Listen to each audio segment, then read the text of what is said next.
May 27, 2015, 6 a.m. A luxury hotel in Zurich. Police storm in through a side entrance. Grown men in suits are led out with hotel blankets draped over their heads to hide their faces from the cameras. These aren't ordinary criminals. These are some of the most powerful men in world soccer. And the man who somehow wasn't arrested that morning had been running the entire organization for 17 years. His name was Sepp Blatter. In 1998, he became president of FIFA, the organization that controls the World Cup, the single biggest sporting event on the planet. Blatter promised to grow the game and share the wealth. For a while, it actually looked like he did. New sponsors, new tournaments, billions of dollars in television deals. But underneath all that growth, something else was growing too. Almost every major decision FIFA made seemed to come with a price tag attached. In 2010, FIFA's executive committee voted to award the World Cup to two countries with almost no soccer infrastructure at all, Russia and Qatar. Almost immediately, people started asking questions. Investigators later said FIFA officials had been taking bribes over hosting rights for decades. Even South Africa's winning bid for the 2010 World Cup was later linked to a $10 million payment. But it gets stranger. One FIFA official ran soccer across North and Central America for years while secretly pocketing bribes. His name was Chuck Blazer. Eventually, the FBI caught him. Instead of arresting him quietly, they turned him into an informant. For years, Blazer wore a hidden microphone into FIFA meetings, recording conversations for the U.S. government. Nobody around him had any idea. His boss at CONCACAF, Jack Warner, had no clue the man next to him was wearing a wire.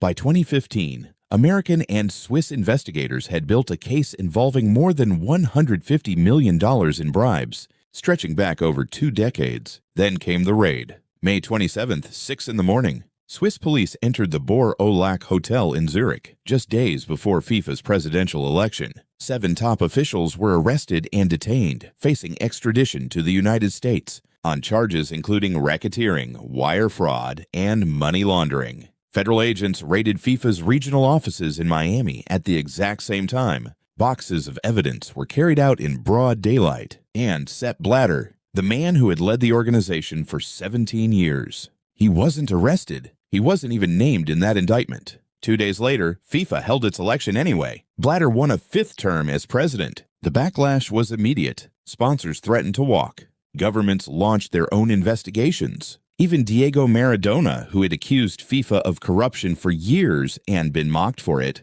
finally felt vindicated. He told reporters he'd been treated like he was crazy. Now, he said, the FBI had told the truth. 4 days after winning re-election, Blatter resigned. It didn't end there. FIFA's own ethics committee investigated him separately and found he'd approved a $2 million payment to a top European official, Michel Platini, years earlier, with no clear explanation for what it was actually for. Blatter was banned from all football activity for 8 years, later reduced to 6. He was formally charged with fraud in 2021, put on trial, and ultimately acquitted. But by then, it didn't matter. His reputation was already gone. In total, more than 40 football officials and business executives were indicted. Many pleaded guilty. FIFA's own investigation into the Russia and Qatar votes went nowhere. Both tournaments went ahead exactly as planned. 17 years, $150 million, dozens of arrests. And the man at the very top walked out the front door, not the back, every single time. To this day, nobody agrees on how much Sepp Blatter actually knew. Was he the architect, or just the man standing closest to the fire when it finally caught? You decide.